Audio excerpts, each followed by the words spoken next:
Well, Horn Point was, if I get my dates straight, it was established but by the time I arrived there, I think it had been, Horn Point had been, and back then it was the Horn Point Environmental Laboratory. And there were only 3 labs part of UMCES, Chesapeake Biological Laboratory and the Appalachian Laboratory. The first director was Dennis Taylor. The reason Horn Point was formed, I think, there was a lot of politics involved in that, and wanting to have a presence on the Eastern Shore. I think that was one of the big motivations for establishing Horn Point in the first place. Since I got there, Dennis Taylor was the first director, I was the second director, and Mike Roman is currently the director, and he was a former student of mine. Oh. So anyway, the lab has evolved over time, and of course we've taken on the molecular biology laboratory in Baltimore as the 4th laboratory, and it's kind of evolved ever since then. The guy that was at that time, the position wasn't president of UMCES, it was director of UMCES at that time, but the equivalent of the president, Ian Morris, I had met when he was up in Maine. And my research was, I'm a biologist by training, but I like to look at the effects of physics on the biology in the ocean. And there was a guy named Bill Boycourt, who you might know of, who was at Johns Hopkins at that time. And so Ian recruited Bill, who's a physical oceanographer, to work with me as a biological oceanographer, and me as a biological oceanographer to work with Bill. And so that's what brought us both down there at that time. It was an institution that had no departments, which really encourages interdisciplinary research. That was one motivation. The other motivation was it focused on both. Chesapeake Bay was a primary focus on understanding Chesapeake Bay, but it also included, we were also encouraged to get out in the world, as it were. So like I did a lot of research in the Pacific and the Atlantic, all over the place, while at the same time doing research here in Chesapeake Bay. And it provides you with a pretty good perspective of how these environments change with respect to distance from land and that sort of thing. When I first came down here, the prospects for federally funded research was not a factor. I didn't think about that. Of course, Chesapeake Bay being the largest estuary in North America, and with Washington and Baltimore, et cetera, all the people around it, it became a focus of research to try to understand how human populations in the watershed affect the water quality and the ability of the bay to support resources. Most of my research when I was at City College was looking at the effect of nutrient inputs to the Hudson River and how the Hudson River export of nutrients into the coastal zone affected the ecology of that system. And we were one of the first to really discover the huge hypoxic area that develops off of New York Harbor and that sort of thing. So coming down here was sort of a continuation of that research, but in Chesapeake Bay rather than the Hudson River, New York Bight area. Sorry. Ian Morris actually negotiated with me to be the next director of Horn Point without talking to the faculty at Horn Point.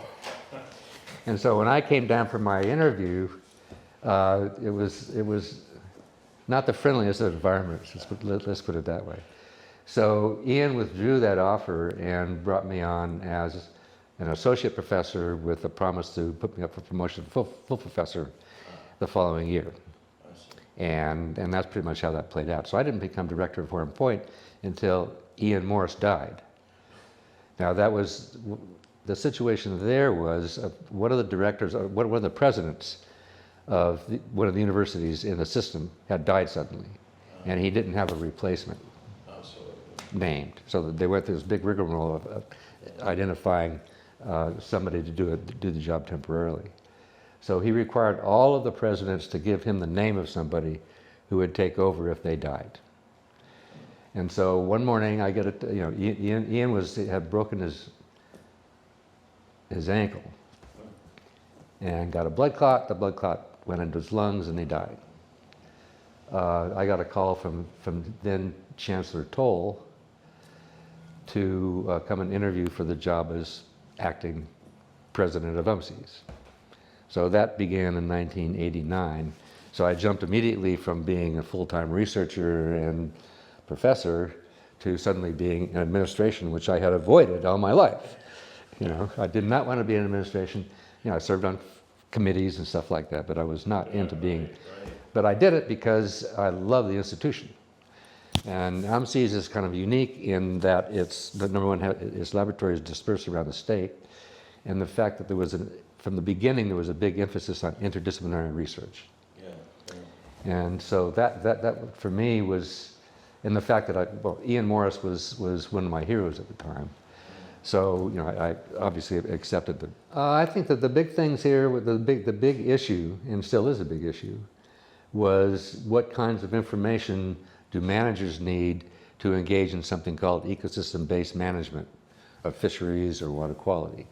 And what that translates into is you have to understand the whole system in order to understand how we affect the system. And that there was a lot of work. I mean, for a long time we were all working pretty much 7 days a week. By all, I mean the faculty at Horn Point. Maybe not 12 hours a day, but it was a lot of really hardworking people, and it became a family.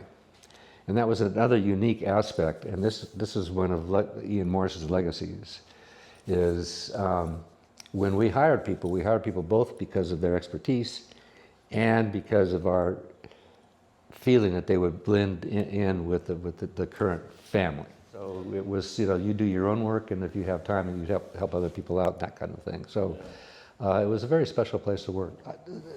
What really keeps you going while you're doing your research is publishing papers. So the reward is getting your papers out.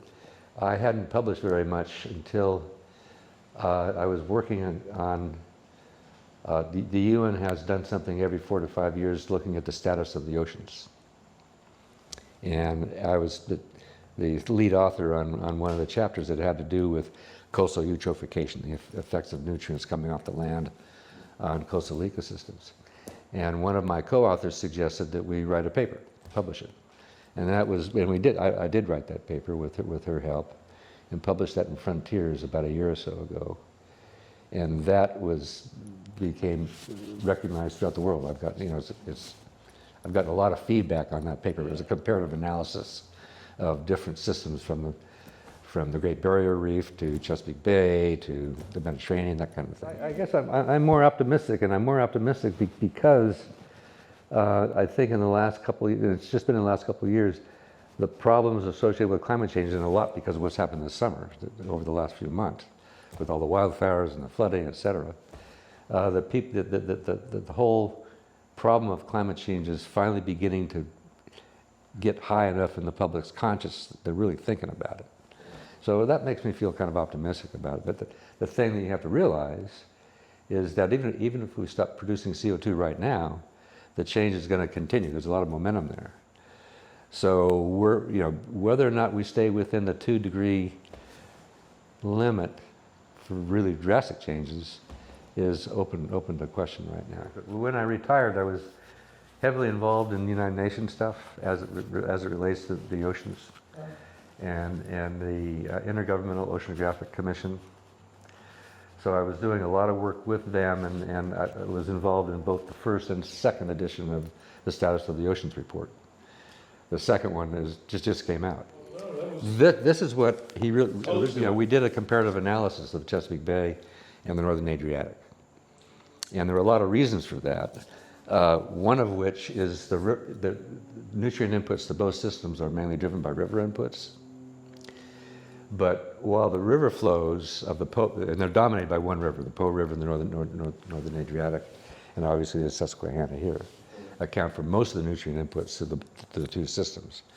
But the nutrient inputs to Chesapeake Bay are about, the inputs to the Northern Adriatic are like 5 to 6 times higher than here. But the problems associated with the seasonal hypoxia, summer hypoxia in the bay, problems associated with loss of SAV, which appear to be coming back now a little bit, those kinds of problems are similar in both systems. They differ, similar freshwater flows, much higher nutrient inputs to the Northern Adriatic, but the Chesapeake Bay is more eutrophic in terms of oxygen depletion and in terms of a decline in fish. Had the two worry about getting bored because I always had something on my plate. Something always came along. Well, I'm now in that situation where something else hasn't come along. And so I'm seriously thinking about, how do I stay relevant?